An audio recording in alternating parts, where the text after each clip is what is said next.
Steve Jobs, 6. ICARUS, what goes up? At a Manhattan party thrown by Yoko Ono, Jobs gifted a Macintosh to Sean Lennon. Andy Warhol and Keith Haring were fascinated by the machine's creative potential.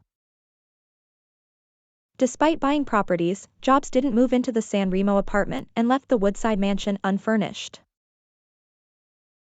At Apple, Scully increased Jobs' authority, merging the Lisa and Macintosh divisions under Jobs' leadership. Jobs maintained his ruthless approach, criticizing Lisa team members as B or C players.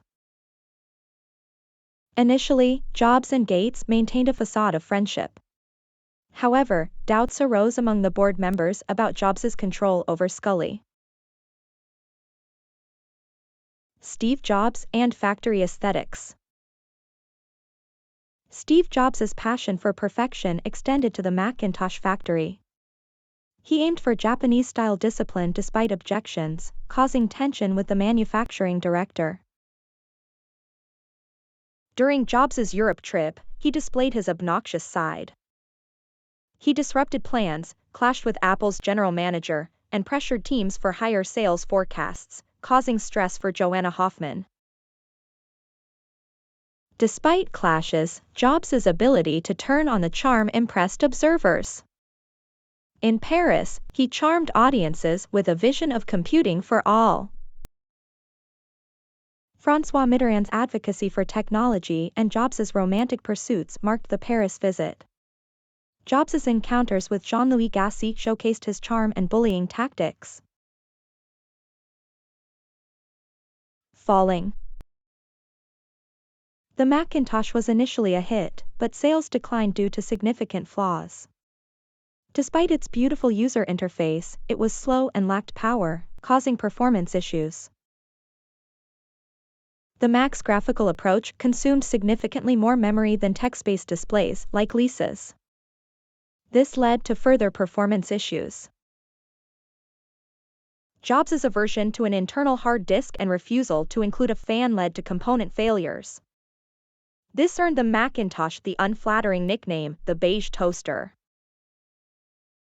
By the end of 1984, with Lisa and Macintosh sales declining, Jobs made an uncharacteristic decision. He created the Macintosh XL by equipping unsold Lisas with a Macintosh emulation program.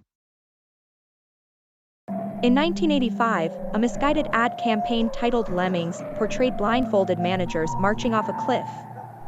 Jobs and Scully found it negative and insulting to potential customers. During press interviews in New York, Jobs exhibited discomfort and anger. His objection to the ad campaign and attire reflected simmering anger. The decline of Macintosh sales and the flaws that contributed to it are a cautionary tale. It's essential to listen to feedback and make improvements to stay competitive. 30 years old. In February 1985, Steve Jobs threw a lavish party at the St. Francis Hotel in San Francisco to celebrate his 30th birthday. It was a black tie affair with eclectic guests, including Bill Gates and Elizabeth Holmes. Ella Fitzgerald provided entertainment, and John Scully toasted Jobs as technology's foremost visionary. But despite the unique gifts, Jobs left them all in a hotel room. In a Playboy interview, Jobs shared poignant thoughts about turning 30 and the need to embrace change as an artist. He hinted at an impending shift in his life and the possibility of re-emerging differently. Jobs emphasized the importance of not dwelling on the past and discarding previous selves. He acknowledged the challenges artists face in resisting external images, and hinted at the prospect of going into seclusion and emerging later with a different perspective. Showdown, Spring 1985. Let's talk about the growing rift between Steve Jobs and John Scully in 1985. It had multiple causes, including business disagreements and a waning emotional connection. Jobs criticized Scully for not becoming a product person and understanding technical details. Scully, in turn, found Jobs frequently obnoxious and disruptive to relationships. The board intervened in early 1985, urging Scully to assert more authority and Jobs to focus on fixing the Macintosh division. However, as Macintosh sales disappointed, Jobs' mood swings worsened, leading to conflicts with middle-level managers. An attempt to create Apple Labs to explore new technologies and products seemed promising but fell apart. Scully considered Jean-Louis Gassi as a replacement for Jobs, and the board encouraged Jobs to focus on inspiring a passionate team instead of managing. The rift between Jobs and Scully ultimately led to Jobs' departure from Apple in 1985. It was a pivotal moment in Apple's history and had a lasting impact on the company's culture and leadership. In March, Scully confronted Jobs about his inability to run the Macintosh division. Jobs declined to cede control and vacillated between asserting himself as a corporate manager and pursuing the Apple Labs R&D group. The board met on April 11, with Scully recommending Jobs step down from the Macintosh division. The board, frustrated with both, met privately with each and sided with Scully, granting him authority to remove Jobs. After the decision, Jobs oscillated in his attitude toward Scully, expressing betrayal and contemplating restoring their friendship. The tumultuous events marked a critical juncture in Apple's history.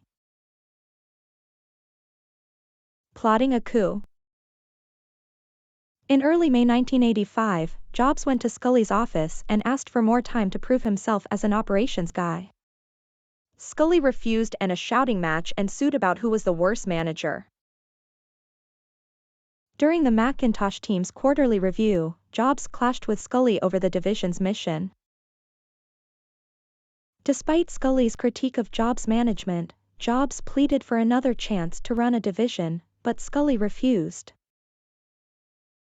While Scully was in China, Jobs used the opportunity to execute his coup and take control of the Macintosh division.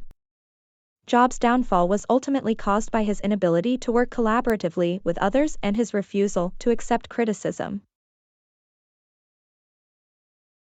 Like a Rolling Stone.